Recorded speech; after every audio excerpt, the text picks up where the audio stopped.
Welcome. This is video number 260 in a series of lectures on rural development, and today I am going to deliver lecture number 8 based on facts about poverty in Pakistan.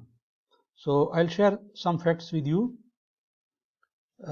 In the year 2018, the percentage of people below poverty line in Pakistan was about 31.3%. Then the business recorder reported that the percentage of people under poverty in Pakistan would jump to 40% in a year or two. By numerical standards, the poverty population has increased from 69 million to more than 87 million during the current fiscal year 2021. This value of 87 million is quite high in proportion to the country's population of 212 million. In 2018, Pakistan suffered a lot due to a macroeconomic crisis, and the government accrued a budget deficit of 18 billion by the end of 2018. Consequently, this forced the government to curtail its expenditures. The economic growth also slowed down significantly.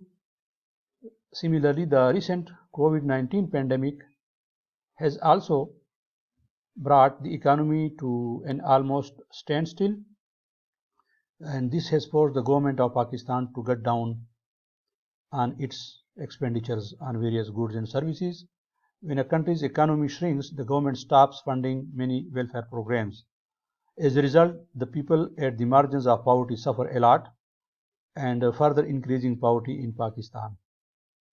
The COVID-19 pandemic has disproportionately affected the poverty-stricken citizen in Pakistan. These people consist of women, children, and elderly, and people with disabilities. They are far more likely to suffer from malnutrition, and their health may be weak.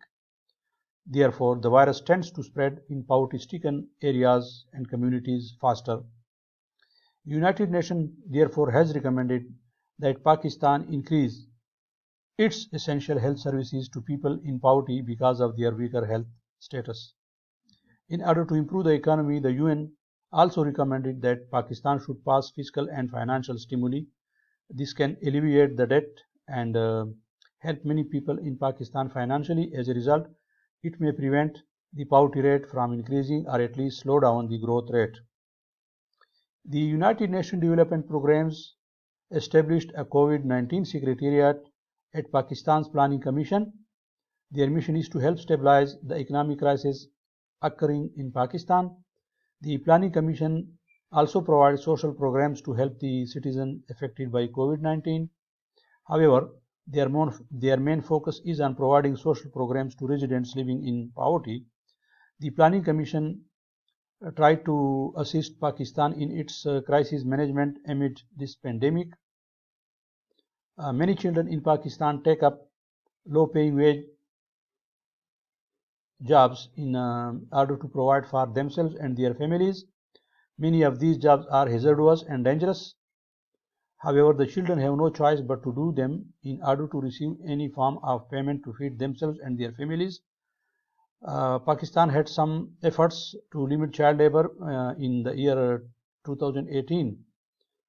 However, many of these laws are still ignored and dismissed by the citizen, mainly due to children who willingly work in order to alleviate their families from poverty and hunger.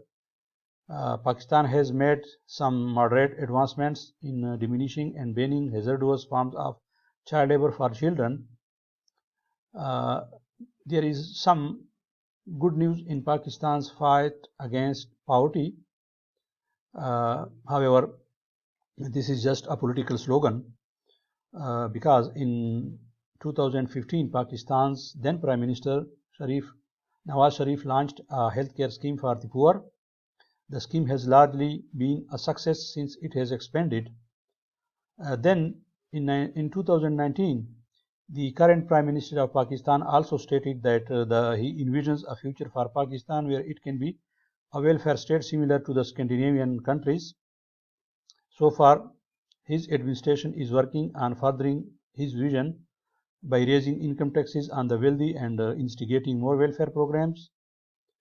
In addition, the government is doing its best to continue fighting poverty and provide social programs and healthcare to the poor amid the COVID-19 pandemic. The government uh, provided financial stimulus checks to its citizens at the tune of $70 or 11,718 rupees to the citizens. This program is called the SAS program, and so far this modest social welfare program has helped many Pakistani families financially, but this is not sufficient. Additionally, the government is also spending more programs. The government is also planning more programs in order to help its citizens amid the pandemic. Pakistan's poverty rate has been reported to decrease in recent years by the official statistic. However, in reality, the poverty rate has been increased. The country's current economic crisis, mix coupled with its fight against the COVID-19 pandemic, has put many Pakistani citizens out of job. This has further aggravated the poverty problem, and the government of Pakistan is doing some efforts to fight both the COVID-19 pandemic and poverty in Pakistan. So far, the government has provided some social welfare programs at a scale that have never done in the history until now. There is much more to do in order for the country to defeat poverty. Ladies and gentlemen, this was a brief video lecture on some poverty facts, some facts of regarding poverty in Pakistan. I hope you enjoyed this. I would like you people to subscribe to the channel by hitting this red key, and do not forget to click on the bell icon so that you can get notified about my other useful videos that I'll upload for you and your students. I would like you people to like the video, the channel, and share this video and other videos with your colleagues and students so that they can also get benefit. And thanks for watching this video.